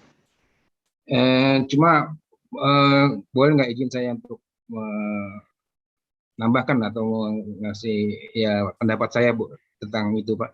Karena terus terang hal itu juga sudah lama juga saya pikirkan. Tentang kalau mau saya mungkin boleh searchkin Pak moderator ya. Silakan, silakan. Ya, silakan. Baik.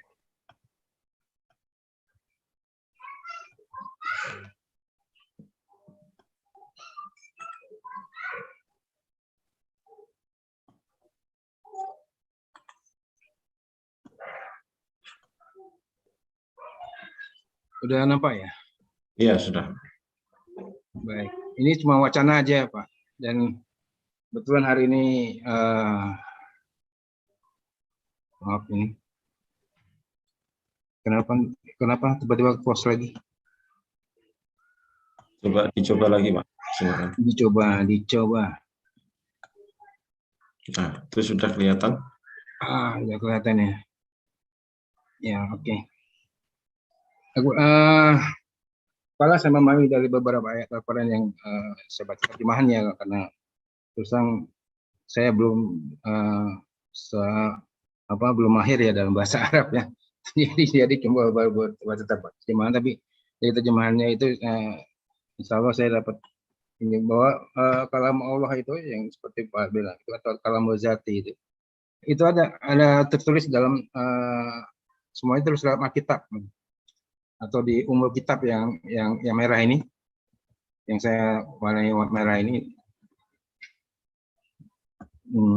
yang saya warnai merah ini, itu umul kitab seperti dalam ayat Al-Quran surat Al-Hadid ya, Al-Hadid tadi. Di sini dibilang wa indahu mafatihu ghaib la ya'lamuha illahu dan seterusnya, dan yang terakhir adalah mungkin terjemahannya aja ya, tidak ada sesuatu daun pun yang tidak diketahui dan tidak ada sebiji pun yang kalau bumi tidak pula sesuatu.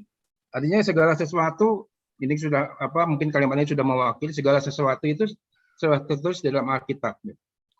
Atau seperti yang di sini bilang bahwa tidak ada bencana yang menimpamu dan tidak pula yang itu selain itu sudah tertulis di dalam kitab.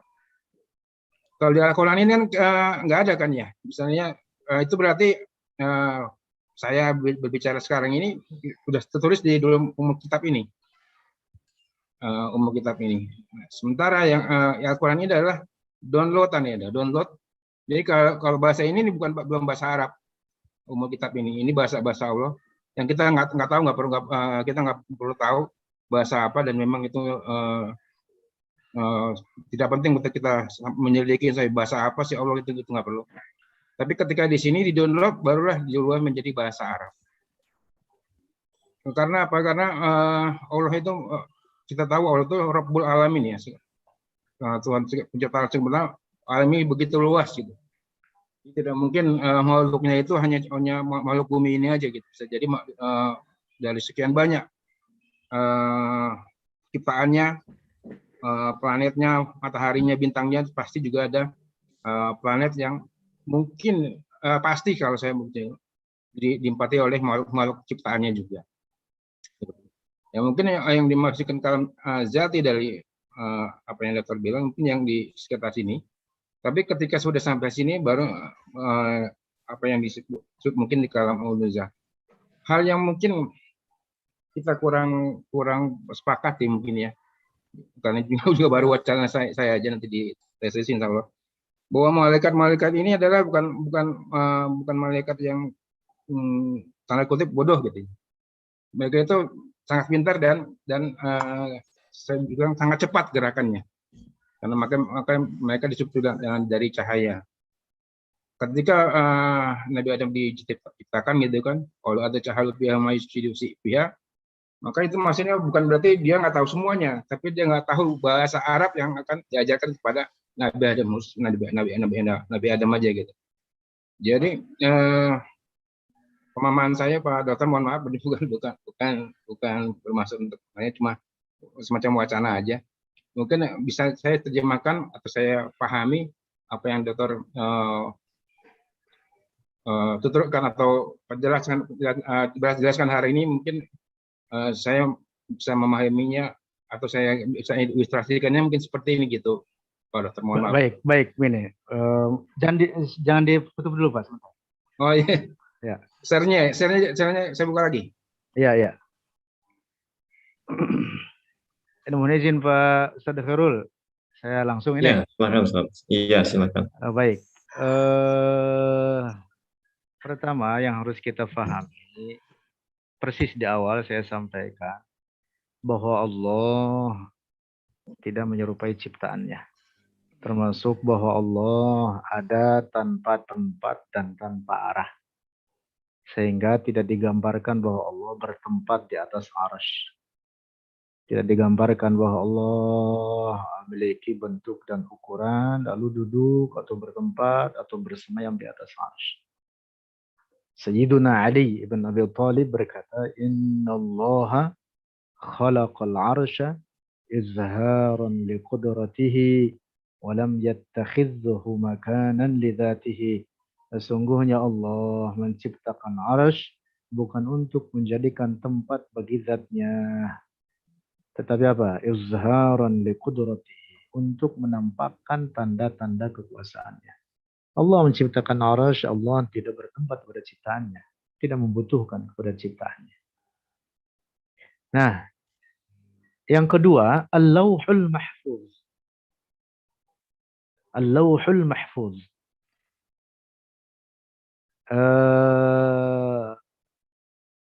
Dalam Al-Quran firman Allah, Yamhullah ma yasha'u yusbit wa 'indahu ummul kitab. Ada penyebutan ummul kitab, merujuk kepada Allahul Mahfuz. Dalam ayat lain firman Allah,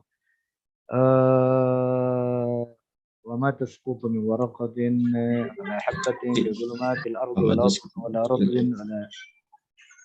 ratbin wala yabisin illa fi kitabim mubin. Kitabim mubin ay Allahul Mahfuz.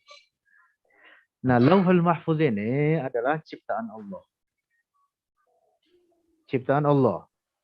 Termasuk di antara makhluk Allah yang diciptakan olehnya yang golongan pertama. Selain Al-Qalamul A'la, termasuk Al-Lauhul Mahfuz, juga termasuk Arash. Dan kemudian air yang di bawah Arash, makhluk yang pertama. Nah, terkait Al-Lauhul Mahfuz, ada dua qaul ulama. Ada yang mengatakan di bawah Arash. Di bawah Arash ini ada air, juga ada surga. Rasulullah bersabda, wa kana 'arshuhu 'alal ma'. Termasuk di bawah Arash adalah surga. Nah, surga itu langit-langitnya adalah Arash. Sabda Rasulullah, wa saqfuha 'arsyur rahman. Jadi Arash ini adalah makhluk Allah yang paling besar bentuknya. Tidak ada makhluk Allah yang lebih besar daripada Arash. Nah, dari segi bentuk dan ukuran. Disebutkan dalam hadis Sahih riwayat Al-Imam Ibn Hibban dan lainnya, bahwa 7 lapis langit dan bumi ini dibanding Arash itu seperti, tak ubahnya seperti tetes air di lautan. Itu sangat besarnya Arash. Penyebutan dalam Al-Quran, wa huwa rabbul arshil azim, secara khusus disebutkan oleh Allah rabbul arshil azim, untuk memberikan penekanan bahwa Arash adalah a'zamu khalqillahi hajman, makhluk Allah yang paling besar bentuknya. Nah, kembali lagi terkait Allahul Mahfuz, ada qaul yang mengatakan di bawah Arash, ada yang mengatakan di atas Arash.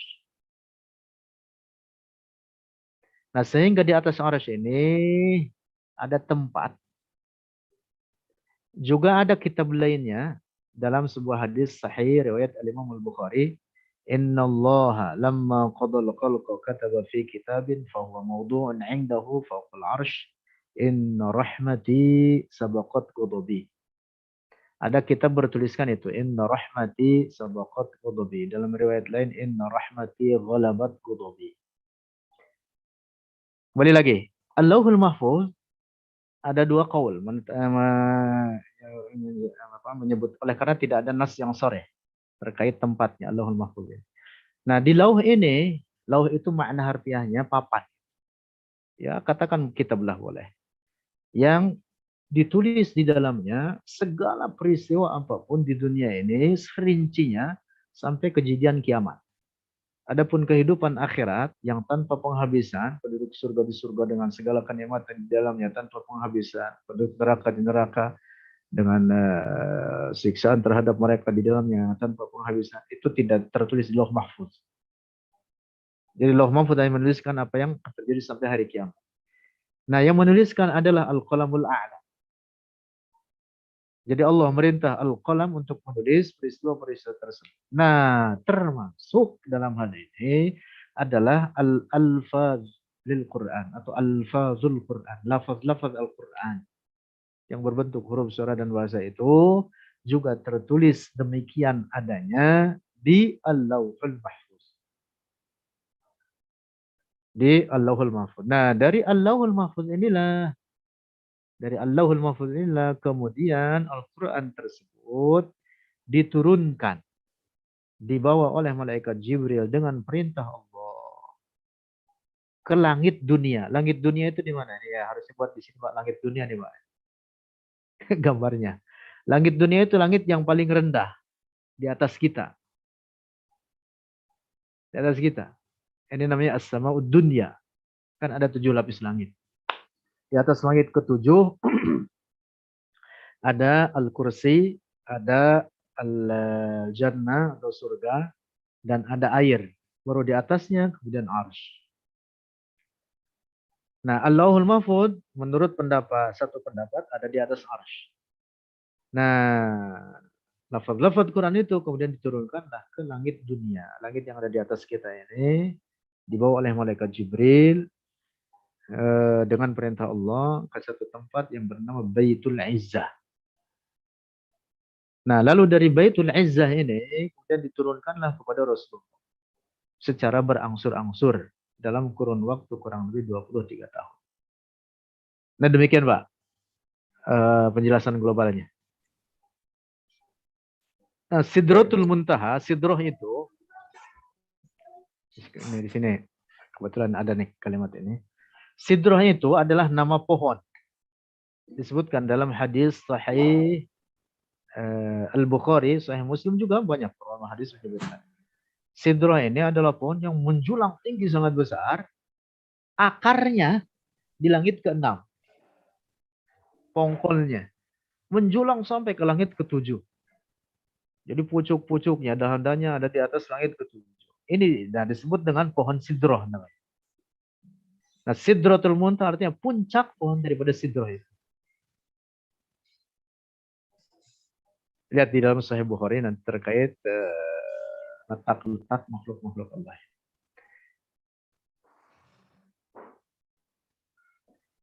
Saya tambahkan sedikit. Langit itu yang 7 lapis penuh dengan para malaikat. Penuh dengan para malaikat. Dalam sebuah hadis riwayat Al-Imam Ibnu Hibban, Rasulullah mengatakan, "Ma maudi'u arba'i asabi' fis samawati illa wa fihi malakun qa'imun aw raki'un aw sajidun." Tidak ada tempat jarak antara 4 jari di langit yang 7 lapis ini kecuali setiap antar jarak 4 jari itu ada malaikat qa'imun yang sedang berdiri, raki'un atau yang sedang ruku', aw sajidun atau yang sedang sujud. Artinya penuh dengan para malaikat. Karena itu langit itu adalah maskanul malaikat. Tempat tinggalnya para malaikat. Sementara bumi adalah maskanul insi wal jin. Adalah tempat tinggalnya manusia dan jin. Walaupun malaikat juga tidak semuanya di langit. Tapi ada yang di bawah langit. Tapi disebutnya aghlabul malaikat. Maskanuhumus sama. Jadi mayoritas para malaikat bertempat di langit. Ini ada pertanyaan di chat ini. Gimana Ustaz? Baca aja. Saya langsung baca. Ya, ini mungkin pertanyaan pertama dari Pak Asrin cukup dijawab. Pak Bijaksana. Sepertinya ini sudah kita lanjut. Kita lanjutkan yang dari chat ini ya, mungkin nanti dari para hadirin untuk mempersiapkan pertanyaannya. Ini masih ada waktu 25 menit. Ini ada pertanyaan dari Nur Watoni. Apakah berbeda antara kalam munazzam dengan mushaf usmani? Ini tadi sudah disinggung, mungkin dijelaskan oleh Ustadz Khalil. Silakan. Ya, betul. Yang dimaksud al-lafzul munazzal, itulah yang dimaksud adalah mushaf yang kita baca dalam bentuk bahasa Arab tertulis dari susunan-susunan huruf. Nah, hanya saja memang pada perkembangan huruf-huruf Al-Quran itu mengalami transformasi, mengalami perubahan-perubahan di saat dituliskan di masa Khalifah Utsman bin Affan dengan timnya yang disebutkan dalam beberapa riwayat 5 salinan, riwayat lain menyebutkan 6 salinan. Itu huruf-hurufnya tidak ada tangkit, tidak ada nuktoh-nuktoh. Bahkan harokat itu tidak ada, jauh harokat itu belakangan di zaman Yahya ibn Ya'mar. Yahya ibn Ya'mar ini salah seorang tabi'in, ulama terkemuka. Ya, beliau yang memiliki inisiatif untuk menuliskan tangkit al-masahif. Harokat itu bahkan datang belakangan. Abdul Aswad ad-Du'ali termasuk yang punya peran dalam penyusunan ilmu nahwu seperti yang kita paham. Jadi bahwa nuktoh-nuktoh seperti ba satu di bawah, ta 2 titik di atas, ta titik 3 di atas, itu jauh datang belakangan, apalagi harokat. Nah, ketika dituliskan di zaman Utsman itu tidak ada nuktoh-nuktoh dalam sebagian huruf hijaiyah tersebut. Jadi betul-betul apa bahasa kitanya? Gundul geblegan. gundul gelondongan. Nah, sehingga ini juga menjadi dalil, argumen kuat bagi kita terhadap kelompok sebelah yang mengatakan semua bid'ah sesat, bahwa Utsman membukukan Al-Quran itu adalah proyek bid'ah karena di zaman Rasulullah tidak pernah dibukukan. Dan bahkan Al-Quran yang beredar sekarang di masa kita ini udah mengalami perubahan yang sangat banyak. Harokat misalkan. Sekarang ada yang merah, bahkan ada mushaf sekarang mushaf tajwid dengan blok warna. Itu sebenarnya kan perkara-perkara bid'ah.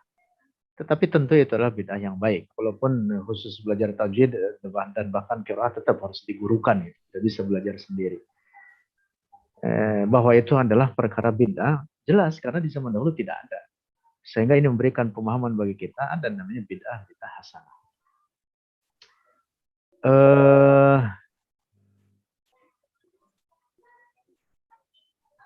Jadi kesimpulan yang tadi saya sampaikan bahwa lafzul munazzal yaitulah apa yang kita baca, lafaz-lafaz huruf Al-Quran dan alfazul Quran yang kita baca itu semuanya berasal dari Rasulullah dengan berbagai qiraahnya dan dikenal dengan qiraah sabah al-mutawatirah atau qiraah al-asyrah al-mutawatirah.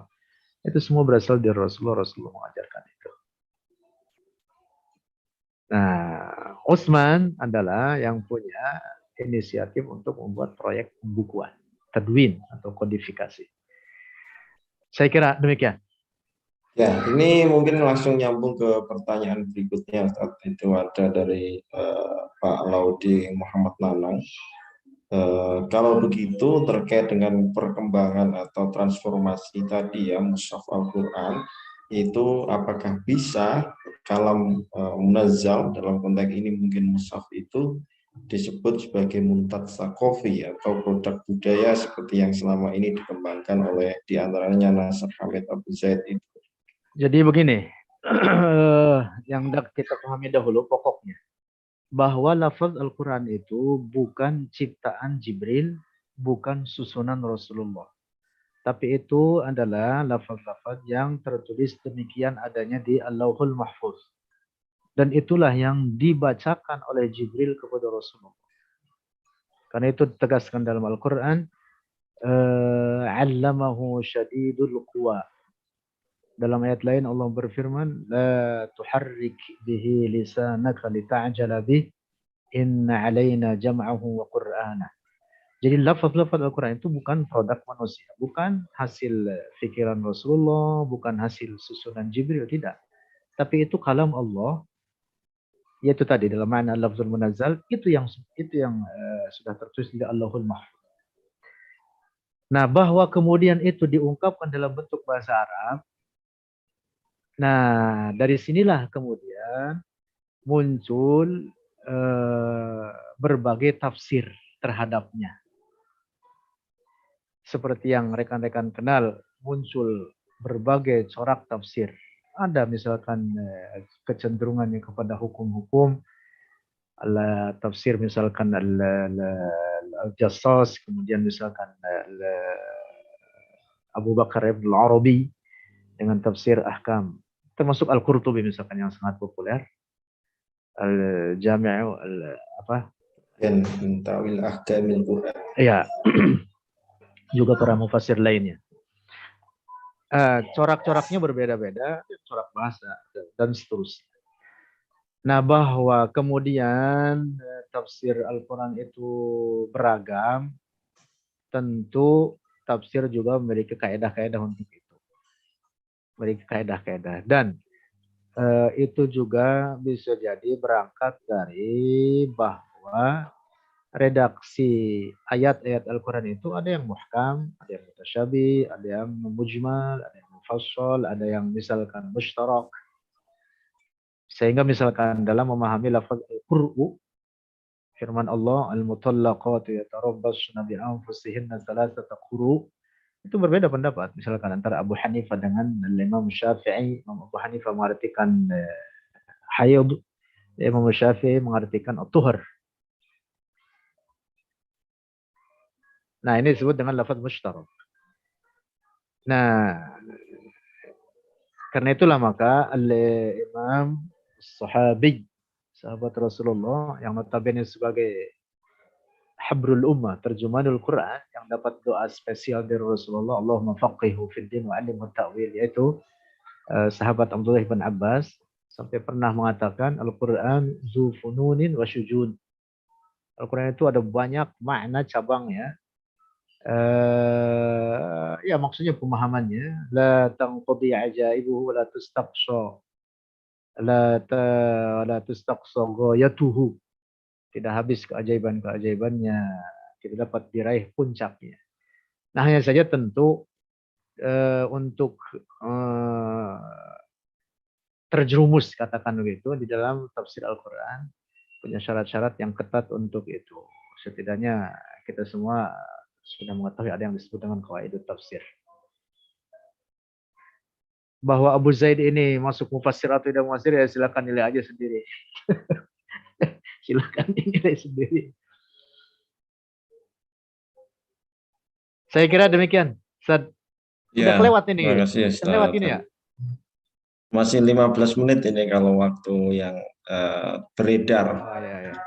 Silakan barangkali ada hadirin yang ingin menanyakan. Silakan. Tidak ada. Oh ya, ini ada Pak Muhammad Denny Abdus. Ya, silakan Pak. Silakan Pak Denny. Ya. Terima kasih. Assalamualaikum warahmatullahi wabarakatuh. Assalamualaikum. Izin bertanya, Dokter.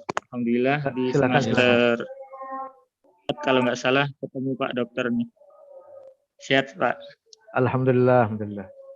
Ya, terkait kalam, mungkin ini di luar konteks, tapi agak nyambung dikit sih. Saya mau bertanya terkait ilmu kalam. Ilmu kalam ini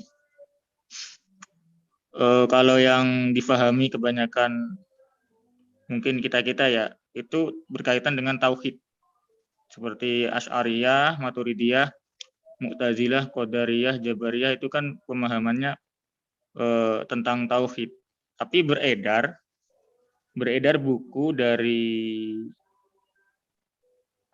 pengikut Ibnu Taimiyah, bahwa ilmu kalam itu tidak ada kaitannya dengan tauhid. Yang pertama.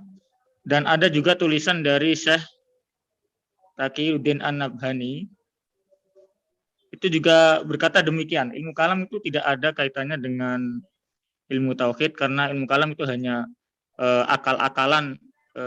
Dia merujuk bahwa ilmu kalam itu diambil dari filsafat Yunani. Barangkali Pak Dokter udah menulis buku dengan bantahan tersebut, atau tanggapannya bagaimana, Dokter?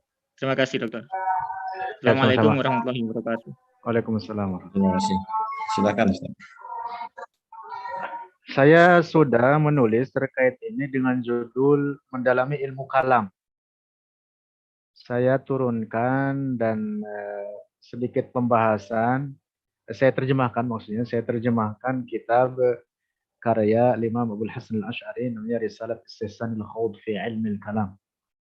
Kemudian saya tambahkan beberapa catatan dari saya, termasuk penjelasan bagi risalah tersebut. Bisa di-download itu, gratis. Entah ini PDF-nya ada di laptop saya atau tidak. Buku saya semuanya bisa di-download di web Ponpes Nurul Hikmah. Ponpes Nurul Hikmah. Nanti di bagian galeri atau di bagian buku yang di-downloadnya. Seingat saya di situ ada semuanya, itu gratis di sana. Nah, di dalam buku ini kesimpulan terkait masalah yang ditanyakan tadi juga disinggung. Globalnya demikian, bahwa ilmu tauhid sama juga disebut dengan ilmul aqidah, juga disebut dengan ilmul usul, juga disebut dengan ilmul kalam. Itu temanya sama satu. Nah, khusus penyebutan ilmul kalam, para ulama kita menjelaskan seperti Al-Imam Al-Hafidh Al-Baihaqi dalam kitab Al-Asma wa Sifat. Juga para ulama lainnya, termasuk bahkan oleh Al-Imam Syafi'i, imam madhab kita, Muhammad ibn Idris, sahibul madhabin nafis. Beliau mengatakan, la ayyalqallaha al-abdu bi dhanbin ma siwa syirki khairun lahu min ayyalqahu bihadzal kalam. Nah, ini perkataan Imam Syafi'i ini populer, tetapi sebenarnya setelah dijelaskan oleh para ulama, termasuk oleh Al-Imam Al-Baihaqi itu tadi. Yang dimaksud oleh perkataan Imam Syafi'i, seorang hamba ketika ia mati dalam keadaan membawa dosa, itu lebih baik baginya daripada dia mati dalam keadaan membawa faham ilmu kalam. Ini perkataan pertama, kata Imam Al-Baihaqi, tidak benar adanya dari Asy-Syafi'i, bahwa kalaupun benar, yang dimaksud adalah ilmu kalam min ahlil ahwa. Ilmu kalam yang digeluti oleh kelompok-kelompok yang di luar ahlus sunnah. Seperti ilmu kalam yang digeluti oleh Mu'tazilah. Ilmu kalam yang digeluti misalkan oleh Qadariyah atau Mu'tazilah itu sendiri, atau oleh misalkan Musyabbihah, atau sekte-sekte lainnya yang jelas-jelas menyimpang, yang jelas-jelas atau nyata menyimpang dari faham moderat. Adapun ilmu kalam yang dimaksud ilmu tauhid yang digeluti oleh para ulama kita, yang digeluti oleh para ulama kita, para ulama moderat dari kalangan Ahlus Sunnah wal Jamaah, maka itu adalah ilmu tauhid. Nah, sehingga dari sini difahami bahwa ilmu kalam itu terbagi dua. Satu ilmu kalam al-mazmum, Yang kedua, ilmu kalam al-mamduh. Ilmu kalam al-madhmum yaitu ilmu kalam yang digeluti oleh faham-faham yang rusak. Tentu pada bagian ini jangan diambil dan jangan diyakini. Tetapi kalau yang dimaksud ilmu kalam al-mahmud atau al-mamduh, maka itu adalah ilmu tauhid yang diungkap oleh para ulama kita. Nah, karena itulah Al-Imam Abul Hasan Al-Asy'ari, Imam Ahlus Sunnah wal Jamaah, beliau menulis risalah, beliau namakan dengan Istihsanul Khawd fi Ilmil Kalam. Apa maknanya? Istihsan, jadi kebagusan, menyelam, memperdalam terhadap ilmu kalam. Rekan-rekan nanti bisa, atau saya share nanti terkait dengan buku atau PDF ini, insyaallah.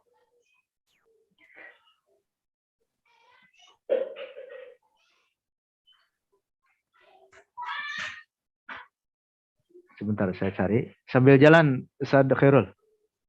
Kalau ada yang tanya lagi. Ya, saya kira barangkali nanti lebih saya sih sudah share web ini www.nurulhikmahponpes.id itu. Ya. Ada itu Pak Khairul di situ yang bagian apa namanya download buku di pojok. Iya, sudah. Saya ada sudah lihat. Ada tampil ya buku. Banyak itu ada. 20 judul lebih. Iya. Antum download itu yang ilmu kalamnya. Ada itu di depan malah. Ada. Ya, ada. Ya, antum download. Ilmu kalam kajian karya fundamental tadi. Imam Ahlus Sunnah wal Jamaah, Imam Abdul Hasan Al-Asy'ari. Antum download itu, kemudian hasilnya di-share ke teman-teman atau linknya, nggak apa-apa. Ini saya cari yang hasil download saya ini nggak ada di laptop.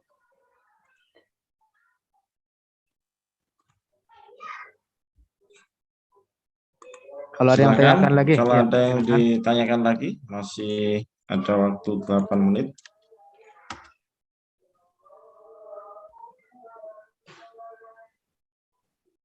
Silakan. Baik, kalau tidak ada langsung closing statement ya, Ustaz ya.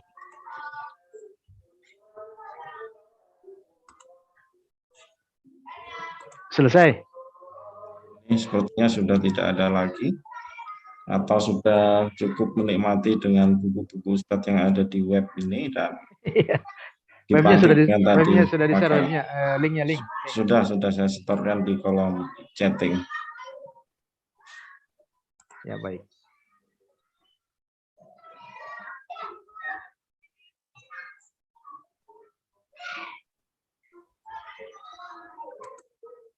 Closing statement antum aja. Ustaz, silakan. Ya, terima kasih Ustadz Khalil. Tadi sudah cukup panjang sekali ya penjelasan beliau terkait dengan kalam al-dzati dan lafz al-munazzal. Ini saya juga belum clear sebenarnya ya, kenapa pilihan diksi beliau itu kalam al-dzati dan al-lafz al-munazzal. Yang pertama kalam ketika menyebut az-zati merujuk pada az-zati, dan ketika pada lafaz ketika pada yang diturunkan itu disebut sebagai lafaz.